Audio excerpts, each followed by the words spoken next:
아멘. 우리가 함께 읽은 말씀을 가지고 세례 요한 보냄받은 사람이라는 제목으로 하나님 말씀을 증거하겠습니다. 지난 2021년 9월 3년 전이죠. 한국의 연예계, 정치계, 외교계에 큰 획을 긋는 사건이 하나 있었습니다. 방탄소년단이 BTS가 뉴욕에서 열린 UN 총회의 오프닝 연설자로 포디움에 선 겁니다. 사실 이때가 BTS가 세 번째로 UN 총회 포디움에 선 때였는데 이 2021년 연설이 좀 더 특별했던 이유는 이전과는 달랐던 그들의 신분 때문이었어요. 당시 대통령 문재인 대통령이 이 BTS 멤버들을 뭐라고 임명했냐면 길어요. 미래 세대와 문화를 위한 대통령 특별 사절. 길죠. Special Presidential Envoy for Future Generations and Culture. 엄청 길죠. 이걸로 임명을 해서 최초로 외교관 여권을 가지고 외국에 나간 현역 연예인이 됐답니다. 대통령 특사가 됐다는 건 크게 두 가지 의미가 있습니다. 하나는 대통령이 보낸 사람이라는 뜻이고 또 하나는 대통령 대신이라는 뜻이에요. 물론 당시 유엔 총회에는 대통령이 직접 함께 참석했기 때문에 완전한 대신은 아니었지만 그 자리에서도 그리고 전 세계 수많은 곳에서 이 BTS 멤버들은 자신들의 음악과 이 스토리를 가지고 적어도 이 미래 세대와 문화라는 분야 또 그 주제에 대해서는 공식적으로 대통령 대신 대한민국을 대표해서 활동하고 말하는 사람들이 되었습니다. 대통령이 보낸 사람으로서 말이죠. 오늘 우리가 읽은 본문에는 요한, 우리가 흔히 세례 요한 또는 세례자 요한이라고 부르는 사람이 등장합니다.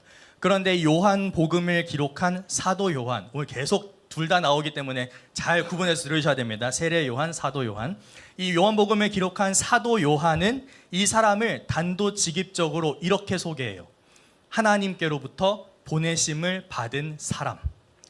세례 요한이 스스로가 철저하게 그렇게 생각하고 말했기 때문인지 아니면 사도 요한이 이 세례 요한이라는 사람의 삶과 사역을 보고 그런 사람이다라고 결론을 냈기 때문인지는 모르겠지만 어쨌든 세례 요한은 하나님이 보내신 사람이라는 것이 확실하다는 말입니다.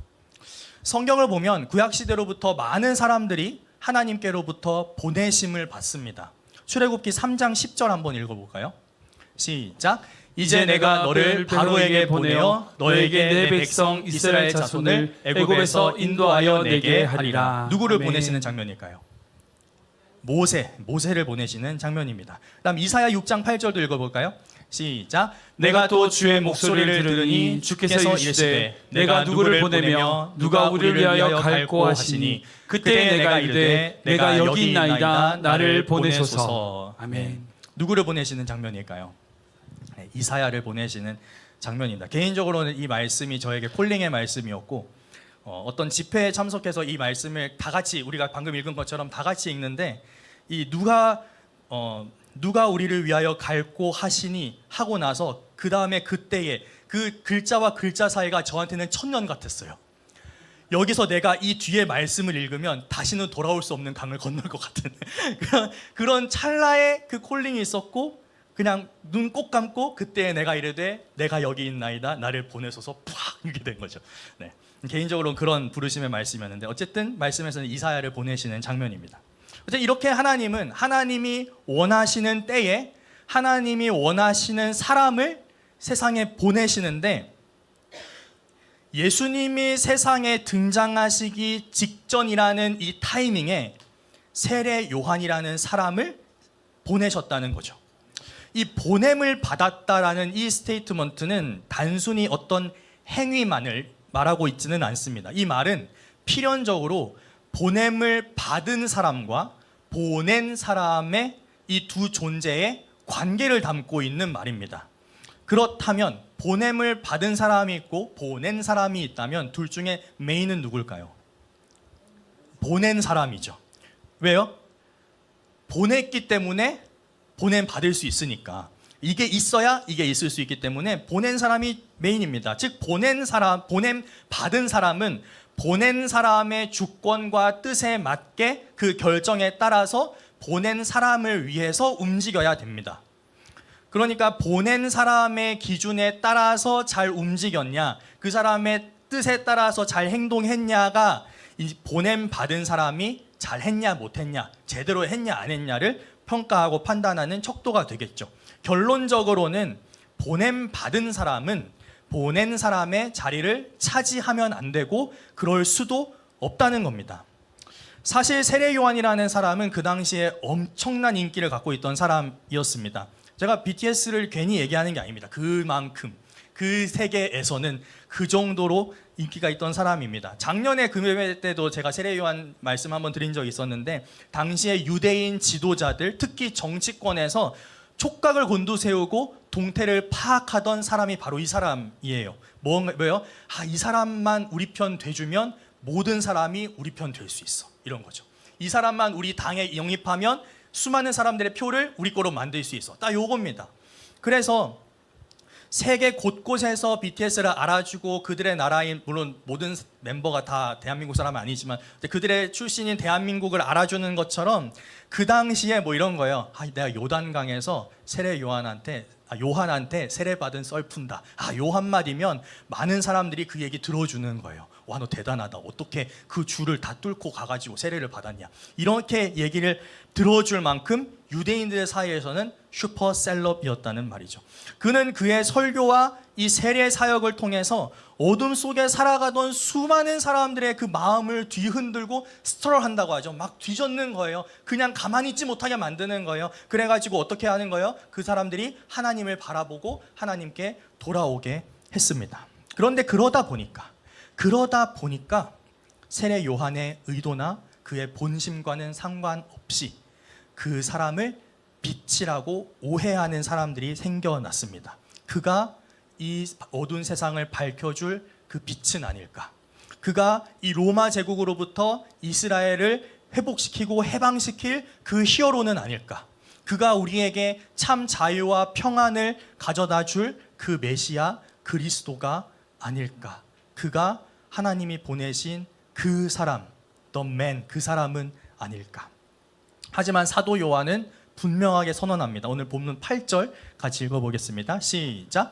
그는 이 빛이 아니요 이 빛에 대하여 증언하러 온 자라. 아멘. 이 얘기입니다. 그는 이 빛이 아니라 그 빛에 대하여 증언하기 위해 하나님의 보내심을 받은 사람이다. 그는 빛이 될 수도 없고 빛이 되어서도 안 된다. 오직 태초부터 계시고 하나님과 함께 계셨으며 하나님 자신이신 예수 그리스도 그분만이 빛이며 요한은 그분의 증인일 뿐이다 라고 얘기하는 거죠.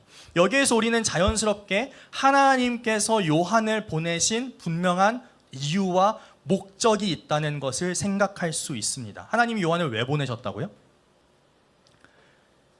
빛이신 예수 그리스도를 증언하게 하는 것이 하나님이 보내신 요한을 보내신 이유랍니다. 그럼 증언이 무엇인가요? 여러분 혹시 증언해 보신 적 있어요? 증언해 보신 적 있습니까? 저는 뭐 법학과 출신이라서 증언에 대한 여러 가지 그 정의를 들었지만 한국 법정에서 증인이 증언을 하기 전에 이렇게 선서합니다. 증인 일어나 선서하세요. 그러면 손을 들고 양심에 따라 숨김과 보탬이 없이 사실 그대로 말하고 만일 거짓말이 있으면 위증의 벌을 받기로 맹세합니다. 2024년 6월 7일 증인 조재원, 뭐 이런 거죠. 이렇게 합니다. 증언이라는 것은 어떤 대상이나 사실에 대해서 또 그래서 경험과 이 증인의 양심에 근거해서 진실하고 정확하게 말하는 겁니다. 영어로도 찾아봐도 증언의 요건이 true and correct라고 나옵니다. true and correct. 그러니까 세례 요한은 빛이신 예수 그리스도에 대해서 true and correct하게 사람들한테 증언하고 전파하고 가르치는 것이 이 요한에게 주어진 증인으로서의 미션이고 듀티였습니다. 그렇다면 그 증언의 목적이 뭘까요? 증언이라는 건 왜 하는 걸까요? 법정에서 증언을 하는 목적은 그 증언의 바탕이 되는 사실관계를 밝혀서 진짜로 A가 B한테 그런 짓을 했는지, 그래서 B가 정말로 그런 손해를 받았는지, 누가 잘못한 거지, 그 상황은 어떤 상황인지, 이 사실관계를 밝혀서 결국에는 재판의 결론을 내는 겁니다. A 너 유죄 또는 무죄, 이런 것들을 밝히는 거예요. 그렇다면 요한의 증언은 무슨 목적을 갖고 있을까요? 우리 7절 한번 읽어볼까요? 7절 시작. 그가 증언하러 왔으니 곧 빛에 대하여 증언하고 모든 사람이 자기로 말미암아 믿게 하려 함이라. 아멘. 아멘. 요한의 증언이 바라보는 목적, 요한을 보내셔서 빛에 대하여 증언하게 하신 그 하나님의 목적이 뭐라고요? 믿음입니다. 믿음이에요. 그의 증언을 듣는 사람들이 믿게 되는 것, 이것이 증언의 목적이고 보내심의 목적이고 보냄받은 세례 요한의 인생 그 자체의 목적이었습니다. 이러한 사실은 사도 요한이 아주 정교하게 짜놓은 요한복음 프롤로그, 서론의 구조를 통해 더욱 분명하게 드러납니다. 요한복음 프롤로그 서론은 1장 1절부터 18절이에요. 아직 넘기지 마세요. 맨 앞과 맨 뒤가 한 겹씩 짝을 이루어가는 구조로 되어 있습니다. 동심원 구조라고도 하고 샌드위치 기법이라고 하지만 저는 그냥 제가 제일 좋아하는 대로 이걸 햄버거라고 부르기로 했습니다. 사실 이거 엄청나게 특별한 방법도 아니고, 네, 햄버거 띄워주시면 됩니다. 엄청나게 특별한 발견도 아니고 특별한 구조도 아닙니다. 그저 글 좀 쓴다는 유대인들이 자기가 진짜 하고 싶은 메시지를 강조하고 싶을 때 흔히 쓰던 기법일 뿐입니다. 자, 보통 영어에서 에세이 쓸 때 내 thesis statement인데 어디다 씁니까? 맨 앞에 써야 되죠. 한국은 보통 어디다 써요? 맨 마지막 말씀입니다. 유대인들은 가운데 써요. 요 차이입니다. 그래서 구약에 더 많이 이 기법이 드러나는데, 요한이 유대인이고 내가 정말 얘기하고 싶은 게 진짜 있는데 그걸 말하고 싶어서 이 기법을 지금 쓰고 있다고요. 한편으로는 그러다 보니까 반드시 사실은 이 구조를 알고 파악을 해야 진짜 메시지를 발견하고 이해할 수 있다고도 할 수가 있겠죠. 그렇다면 이 요한복음 프롤로그 햄버거에는 뭐가 들어있을까요? 먼저 가장 바깥에서 감싸고 있는 빵이 1절부터 5절이고, 여기서 로고스라고 표현되는 말씀과 하나님이 무슨 관계인지 말합니다. 그 다음 빵 아래 채소 1, 오늘 우리가 읽은 1장 6절에서 8절이고요. 오늘 우리가 보고 있는 대로 세례 요한의 증언이 나옵니다. 그 다음에 갑자기 9절부터 참빛 이렇게 나오면서 그 다음에 치즈인데요. 9절부터 11절에서 말씀에 대한 사람들의 반응, 특히 부정적인 반응에 대해서 나옵니다. 빛이 왔지만 모든 사람들이 받아들이지 않았다. 그러고 나서 햄버거의 중심, 이거 없으면 햄버거 아니지라고 할 수 있는 이 패티가 1장 12절에서 13절입니다. 요한은 여기서 그 말씀을 믿는다는 것이 무엇이고 그 믿는 사람들이 누구인지, 어떤 사람들인지를 이야기합니다. 자, 이제 거꾸로 갑니다. 말씀에 대한 사람들의 이제는 긍정적인 반응이 나오는 그 치즈를 14절에 놓고요. 그 다음에 채소를 세례 요한의 증언이라는 채소를 15절, 우리가 오늘 읽은 부분이죠. 그 다음에 마지막으로 1장 16절에서 18절 말씀과 하나님의 관계를 다시 한번 이야기하면서 햄버거가 완성됩니다. 자, 우리가 어느 대목에서 햄버거로 샜는지 혹시 기억하세요? 제가 햄버거 하기 전에 어떤 이야기 했었죠? 세례 요한의 증언의 목적이 믿음이었다. 세례 요한이 한 증언의 목적, 하나님이 세례 요한을 보내신 목적, 세례 요한의 인생 그 자체의 목적이 바로 믿음, 곧 믿게 하는 거라고 했습니다. 그렇다면 우리는 여기서 이 구조를 보면서 필연적으로 어디로 가야 할까요? 어디로 가야 할까요? 네, 패티로 가야죠. 고기 먹으러 가야 됩니다. 중심으로 가서 진짜 하고 싶은 이야기, 이 세례 요한의 이야기가 결론이 아닌 거예요. 세례 요한의 이야기를 통해서 진짜 하고 싶은 이야기가 뭔지를 들어봐야 합니다. 자, 패티 1장 12절 13절입니다. 읽어보겠습니다. 시작. 영접하는 자, 곧 그 이름을 믿는 자들에게는 하나님의 자녀가 되는 권세를 주셨으니 이는 혈통으로나 육정으로나 사람의 뜻으로 나지 아니하고 오직 하나님께로부터 난 자들이라. 아멘. 그리고 요한복음에서 제일 중요하고 유명한 말씀 어디죠? 요한복음 3장 16절 같이 읽어보겠습니다. 시작. 하나님이 세상을 이처럼 사랑하사 독생자를 주셨으니 이는 그를 믿는 자마다 멸망하지 않고 영생을 얻게 하려 하심이라. 아멘.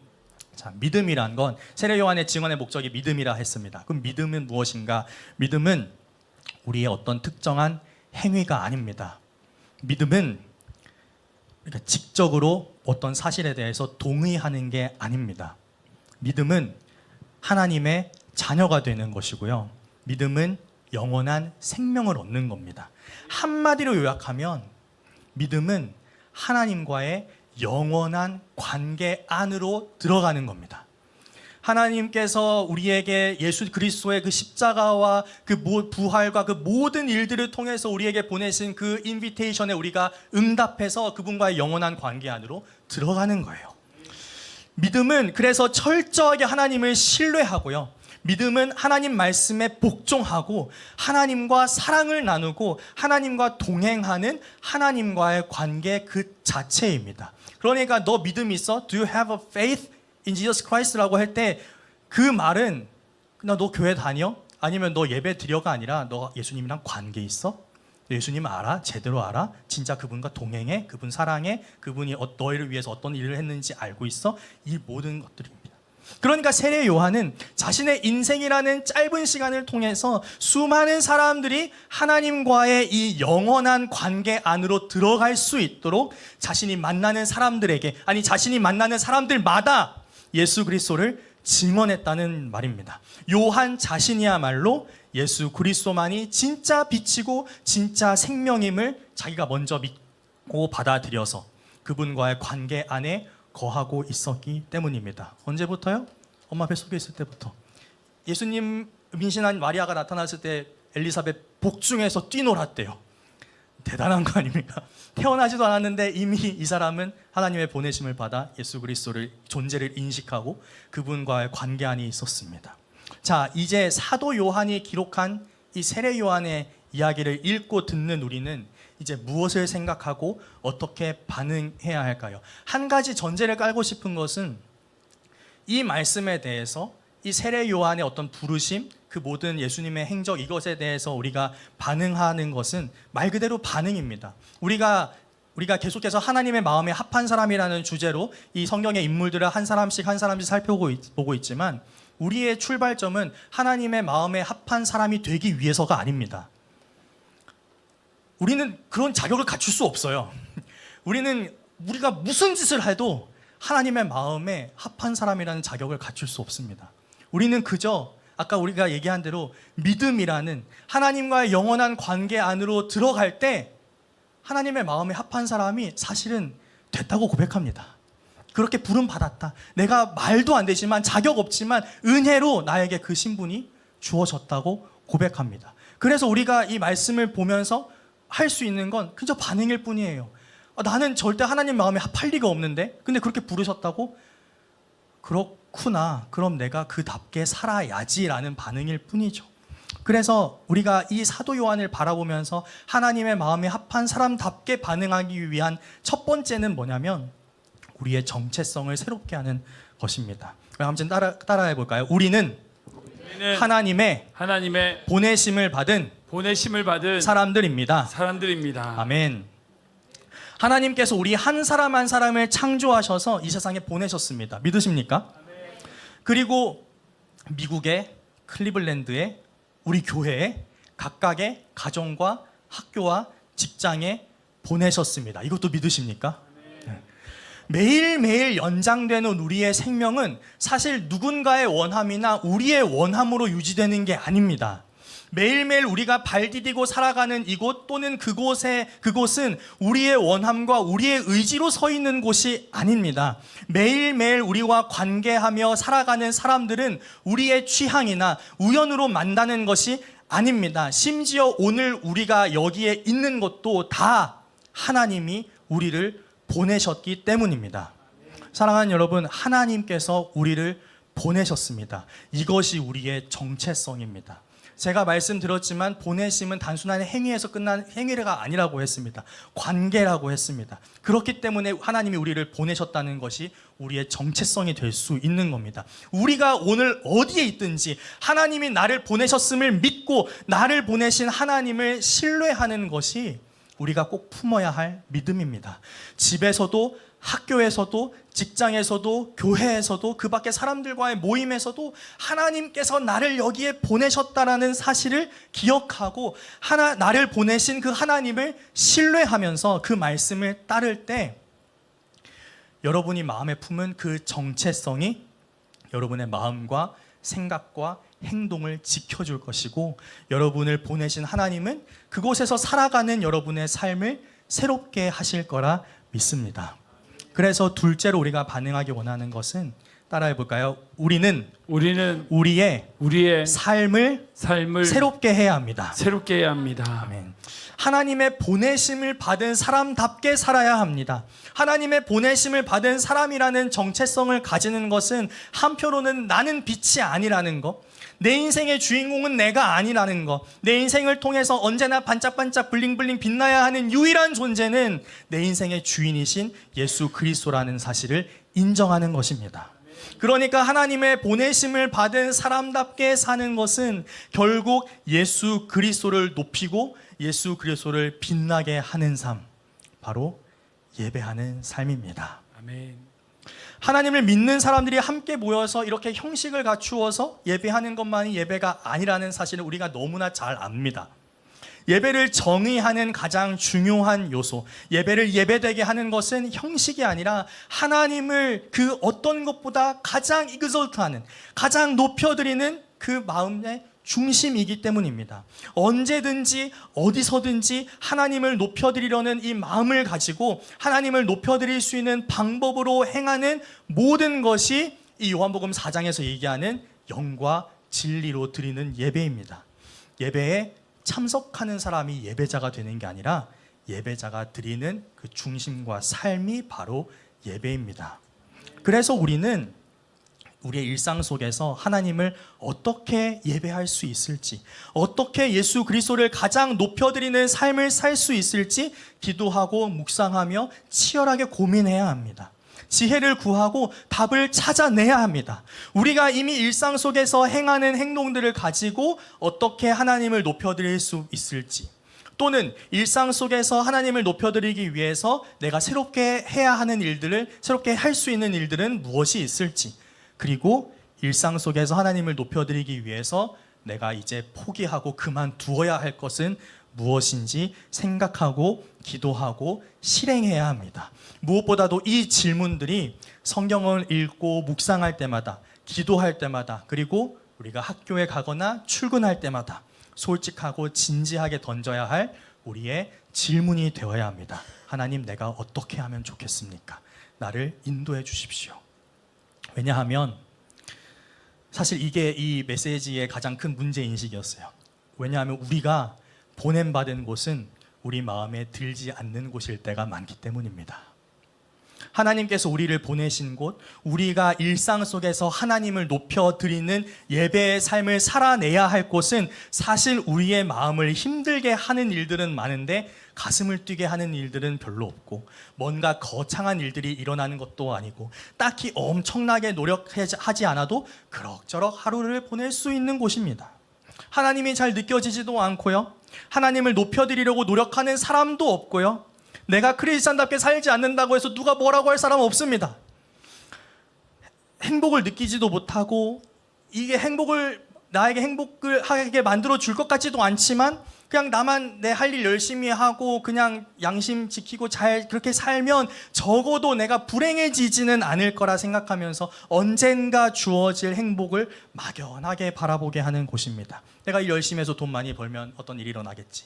내가 열심히 일해가지고 누구한테 인정받으면 어떤 좋은 일이 일어나겠지. 내가 열심히 일하면 하나님 보시겠지. 그냥 막연하게 언젠가 썸데이를 바라보며 그냥 그렇게 하루하루를 살아갑니다. 처음에는 설렘과 기대감을 안겨주지만 또 금방 지루함과 피곤함을 몇 배로 가져다 주는 곳이라는 사실이죠.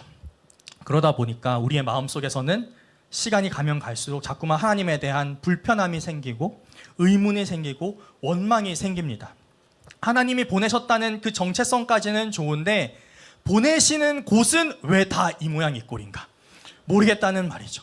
하나님이 좋은 아버지라면 당신의 자녀들을 좋고 아름답고 젖과 꿀이 흐르는 기름진 땅, 맨날 항상 기쁨이 있고 사람들 다 너무 좋고 문제 하나도 없고 이런 곳에 보내셔야 할 것 같은데 왜 보내시는 곳마다 슬픔과 절망을 겪어야 하고 내 한계를 절망하며 무력감에 시달려야 하고 왜 늘 계속해서 미래에 대해서 불안감에 떨어야 하는지 도무지 이해가 가지 않는다는 말입니다. 저도 그런 때가 있었습니다. 제가 호주에 4년 있었는데요. 특히 한 2, 3년 차 지나갈 때 하나님이 나를 여기에 보내셨다는 사실을 처음에는 확신하고 왔는데 왜 이 먼 나라까지 보내셨는지 사실 이해하기가 힘들었습니다. 많은 사람들이 오고 싶어하고 살고 싶어하는 나라인데 그래서 내가 호주 간다고 했을 때 많은 친구들, 친구 사역자들이 부럽다, 좋겠다, 현실을 아무것도 모르니 부러워하기도 했는데 왜 여기서 이렇게 살아야 하는지를 받아들일 수가 없었습니다. 보통 한국에서 이제 저 같은 부교역자, 부목사나 전도사들이 이제 보통은 수요일 저녁, 금요일 저녁, 오늘 좀 금요일 저녁 그리고 토요일 아침에 이제 양복 입고 교회 출근을 합니다. 그러면 이제 예배도 드리고요. 또 편안한 교역자실에서 주일 예배를 준비하기도 하고 또 성도들 찾아오고 아니면 애들이 오면 같이 교제하고 맛있는 거 먹고 뭐 그렇게 그랬는데 그래서 제 친구들 같은 동년배 사역자들은 다 그렇게 출근하고 예배드리고 사역하고 있는데 정확히 수요일 저녁, 금요일 저녁, 토요일 아침 저는 청소 회사 유니폼을 입고 청소하러 갔습니다. 어디를? 유치원, 식당, 자동차 매장, 학원, 사무실 등등등등. 왜 나는 그 시간에 설교 준비도 미뤄둔 채 이 유니폼을 입고 청소기 백큐을 돌리고 걸레질을 하고 변기를 닦고 있어야 하는지 도무지 이해할 수가 없었습니다. 그러면 지금은 어떨까요? 이제 저 나름 11개월 차가 됐습니다. 여러 가지로 이제 궤도에 올라서 힘있게 치고 올라가야 할 것 같았는데 사실은 5월 한 달 동안 깊은 영적인 침체기를 보냈습니다. 시시때때로 왜? 라는 질문이 불쑥불쑥 올라와요. 왜 이런 일이 일어나? 왜 이런 말을 하는 거야? 왜 여기에 있는 거지? 왜 이렇게까지 하고 있는 거지? 왜 사역하는 거야? 왜 살고 있는 거지? 등등등등. 저를 더 힘들게 했던 건 뭔지 아세요? 그 왜라는 질문들에 대답할 기록조차 없었어요. 그냥 몰라. 이유가 있겠지. 어떻게든 되겠지. 시간 지나다 보면 어떻게든 되겠지. 마음이 막 썩어 문드러져 가니까 몸도 겉으로도 좀 이상해지더군요. 그런데 이 요한복음의 말씀을 보니까 세례 요한의 삶과 사역을 보니까 하나님이 보내신 곳이 우리의 마음에 들지 않고 왜 이런 곳에 보내셨는지 왜 이런 일을 당하는지 이해할 수 없는 게 사실 당연한 거였어요. 우리가 보냄받은 세상이 그 속에서 살아가는 수많은 사람들의 마음과 삶이 여전히 어둡기 때문이에요. 세상이 우리가 만나는 사람들이 다 하나님 그 빛을 거부하며 어둠 가운데 있는데 어떻게 우리가 가서 그 사람들이 살고 있는 곳이 밝은 곳일 수가 있겠어요? 어두운 곳일 수밖에 없더라고요. 그래서 부흥회를 거치면서 그리고 이 설교를 준비하면서 살아나기로 했습니다. 다시 일어나 보기로 했습니다. 무슨 대단한 계기나 임팩트가 있었던 것도 아닙니다. 다만 그런 그 꼬라지를 하고 사는데도 여전히 그저 말씀을 주셨기 때문입니다. 그래서 부끄럽지만 다시 담대하게 서서 저는 이렇게 고백합니다. 저와 마주하고 있는 여러분의 삶과 마음이 여전히 어둠 속에 있는데 하나님이 여러분을 너무나 사랑하셔서 제가 먼저 받아들인, 저를 먼저 살린 그 빛을 비추라고, 내 생명을 살리고 밝힌 그 빛에 대하여 증언하라고 저를 여기에 예수 그리스도의 빛이 너무나 필요한 여러분에게로 보내셨습니다. 세상은 여전히 어두운데 하나님이 세상의 어둠 가운데 허덕이는 사람들을 여전히 사랑하셔서 빛을 비추라고, 빛을 전하라고, 빛에 대하여 증언하라고 우리 한 사람 한 사람을 그 어두운 세상으로, 예수 그리스도의 생명의 빛이 너무나 필요한 그 세상으로 보내셨습니다. 보내실 것 아니고 이미 보내셨습니다. 그래서 우리는 그 어두운 세상이 가져다주는 슬픔과 절망, 그 실망과 좌절 속에서도 그리스도를 믿는 삶, 그분을 가리키는 삶을 살아야 합니다. 우리 본문 15절 마지막으로 같이 읽어볼까요? 시작. 요한이 그에 대하여 증언하여 외쳐 이르되 내가 전에 말하기를 내 뒤에 오시는 이가 나보다 앞선 것은 나보다 먼저 계심이라 한 것이 이 사람을 가리킴이라. 아멘. 하나님의 보내심을 받은 사람 요한은 그의 모든 삶을 가지고 그리스도를 가리켰고 그렇게 수많은 사람들을 믿음으로 하나님과의 영원한 관계로 이끌었습니다. 제 모든 삶과 사역 그리고 오늘의 이 외침도 오직 그리스도를 가리키는 것이 되면 좋겠습니다. 이제 여러분도 보내심을 받은 곳에서 최선을 다해 그리스도를 높이고 그리스도를 가리키는 보내심 받은 사람들로 살아가길 축원합니다. 그것이 주님 다시 오실 때까지 우리가 지키고 누려야 할 우리의 정체성, 우리의 사명, 우리의 기쁨, 우리의 영원한 삶인 줄 믿습니다.